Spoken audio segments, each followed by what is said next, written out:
bon. Du coup, là, tu veux nous parler, donc si j'ai bien compris, du creative coding. Tu veux nous expliquer ce que c'est ça? Ah là là, je vais vous expliquer ce que c'est. Ah, franchement, je me suis donné pour cette chronique. Je l'ai découvert aussi en même temps. Vous allez découvrir ce que c'est le creative coding. C'est un sujet qui me tenait à cœur, hein, étroitement lié en fait à ce qu'aspirent certaines personnes en MMI parce qu'on mêle créativité et technique. Ok. Qu'est-ce que le creative coding, j'ai envie de dire? Est-ce que déjà vous savez un petit peu ce que c'est? Est-ce que vous avez déjà des notions de creative coding? Tu m'en as un peu parlé, du coup je sais vite fait, mais très vaguement ce que c'est. Ouais. Moi, En tu gros. m'en as pas parlé. Du coup, je peux essayer de deviner vite fait, mais. Bah alors, Je t'en prie. j'imagine- Qu'est-ce que ça te dit déjà? bah, créatif, j'imagine, Ouais. c'est un truc du coup créatif. Ouais. Et Ok. coding, Très tout ce fort, qui est. très perspicace, Ouais, t'as capitaine. vu ça? Très perspicace, capitaine. Et pour tout ce qui est coding, j'imagine ça va être de la programmation, quelque Non. chose comme ça. C'est de la programmation créative, j'imagine. Ouais, c'est ça. C'est ça.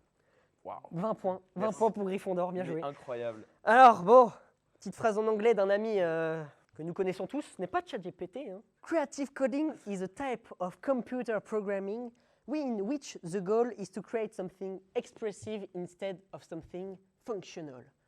Wikipédia. Bon, vous inquiétez pas, c'était le seul truc Wikipédia que je trouvais ça marrant. Mais voilà, ça résume. Petite question. Pourquoi tu l'as pris en anglais? Je sais pas, ça faisait professionnel, tu vois. Ça fait sophistiqué, tu vois.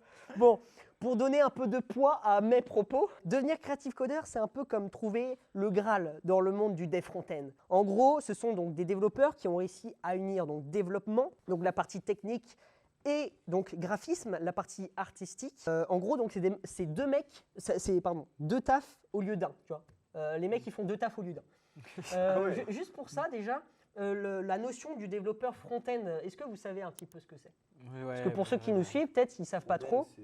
Front-end, en gros, c'est la partie visible du site. C'est ça. Et back-end, c'est la partie juste code qui fait C'est comment ça. le site marche. Voilà. C'est le fonctionnement, voilà, c'est la partie non visible, le back-end, les bases de données, etc. Et le front, c'est tout ce qu'on voit. Donc là, ouais, on va sur ce que tu vas nous expliquer. On va c'est sur plus du front. Voilà. Ok. Mais donc, pourquoi j'ai envie de vous parler de ce métier? Eh bien, pour ma part, j'ai comme ambition, donc, justement, de devenir développeur front-end. Hein. Et pour la petite histoire, vous inquiétez pas, ça ne va pas durer longtemps. Je suis entré dans le dev web avec le JavaScript, et qui est une technologie de singe, justement, créée par et pour des singes, pour ceux qui s'y connaissent. Et comme... Ah, j'adore ça, hein. Moi, j'adore ça. Ça fait de moi un énorme macaque. Mais bref. Toujours plus. Mais bref, en tout cas, comme tout bon aspirant dev web qui se respecte, il était évident que j'admire et que je parle des créatifs développeurs. Donc, qui sont-ils? Que font-ils? Comment ils font cela? Toutes ces réponses dans cette chronique maintenant.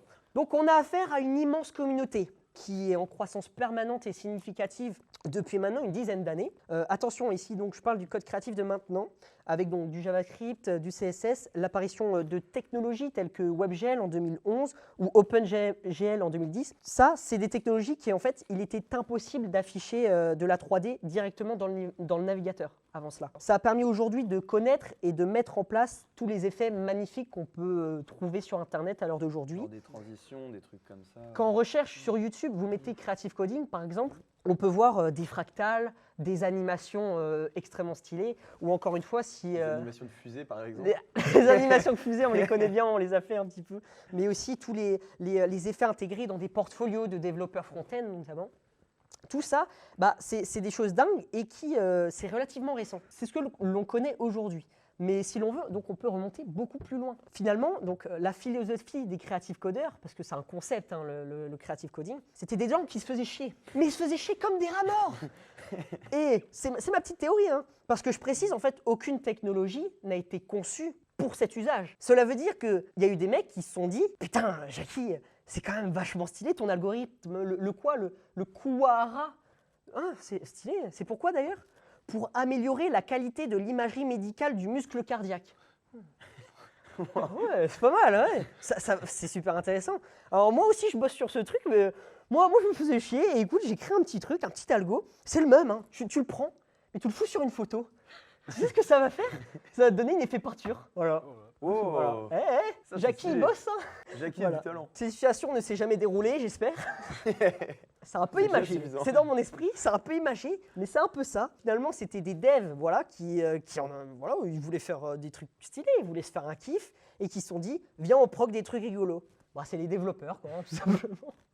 Bon, j'aime bien cette façon de voir les choses. Bien sûr, il y a eu des gens qui ont fait des réelles choses avec ça, qui ont voulu aller beaucoup plus loin, qui sont donnés énormément pour au final créer des choses uniques et jusqu'à, pour certains, créer de l'art en fait. Et ça, respect, parce que justement, tu combines merveilleusement bien un procédé technique complexe qui est la programmation et aussi il y a des maths, quelquefois. On parle des fractales, etc., de la géométrie. C'est des maths et avec un rendu graphique esthétique et qui reste dans le domaine créatif. Comme je l'ai dit précédemment, la notion de code créatif, c'est un concept qui n'a donc aucun langage de programmation à proprement dit. Tu vois, c'est lié à aucun.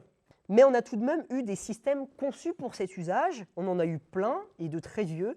Logo, par exemple, c'est une famille de langages de programmation sortie à la fin des années 60, donc ça remonte quand même, et qui permettait déjà de faire du dessin procédural. Processing, un autre environnement de développement sorti en 2001, permettait de manière donc plus poussée de faire des créations graphiques interactives, où on a encore aussi la technologie Flash. Vous connaissez, paix à son âme, paix à son âme, mais qui était un ensemble de technologies logicielles pour ceux qui le découvrent, et où a vu le jour multiples jeux vidéo sur navigateur qu'on connaît, c'était notre époque, et dont Dofus. Dofus? Ah ouais? Ouais, Dofus a été développé sur Flash, tu ne le savais pas, mais... Non, moi j'ai les autres trucs, mais beaucoup moins impactants quoi. Dofus a été développé sur Flash. Ah ouais, incroyable. C'est un outil assez puissant au final. Il était limité, très limité, mais très intéressant. Dans le même panier, pour aller un petit peu dans toutes les branches du creative coding, on a Blender. C'est un logiciel de graphisme 3D on peut en fait faire des scripts Python, ou encore Adobe Illustrator, où on peut lui aussi produire des images à l'aide de scripts. Bon, au final, où peut-on retrouver toutes les créations des creative coders, j'ai envie de dire, on les retrouve sur des sites tels que Open Processing. Ça regroupe plein de projets open source, donc tu peux récupérer le code de plus de 100 000 creative coders. Et donc ça, c'est gratuit ou il y a un moyen d'accès Ça, c'est complètement gratuit. Vraiment, tu peux y aller. C'est un site. Et c'est vraiment super beau. Ça ne nécessite pas d'inscription? Rien du tout. Tu peux juste regarder. Vous pouvez y aller. Tu te balades sur le site. Tu peux te balader. J'ai vu des trucs très, très, très stylés, vraiment. Mais il y a des gens, c'est des cracks. C'est des cracos, ça. On a aussi des organisations récompensant les meilleurs sites web créatifs, tels que Awards, je ne sais pas si vous connaissez, avec 3W. Qui est l'équivalent un peu des Oscars pour les devs web. Mais aussi, on a les Webby Awards, le CSS Design Awards et plein de trucs en awards. On l'a compris, c'est pour les devs web faisant joujou avec du CSS. En d'autres termes, c'est ça. Pour conclure... C'est fait pour les MMI. Je te coupe, c'est fait pour les MMI.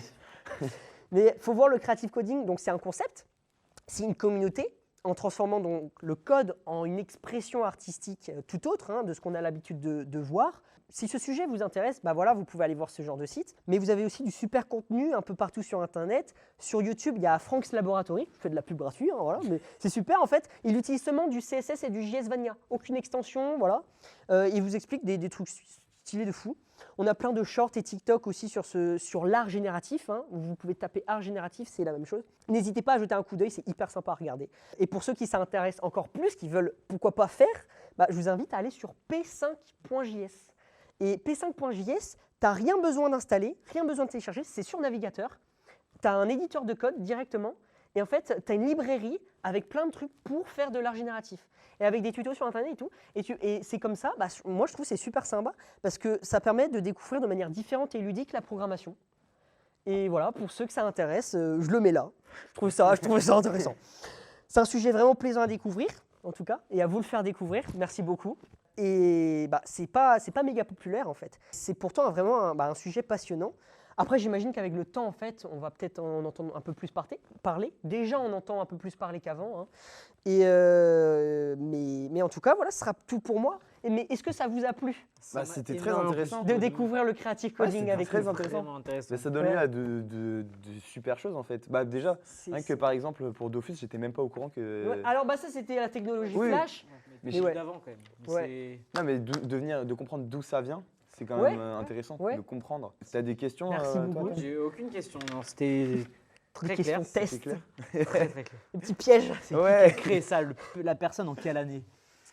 Eh moi je cherche.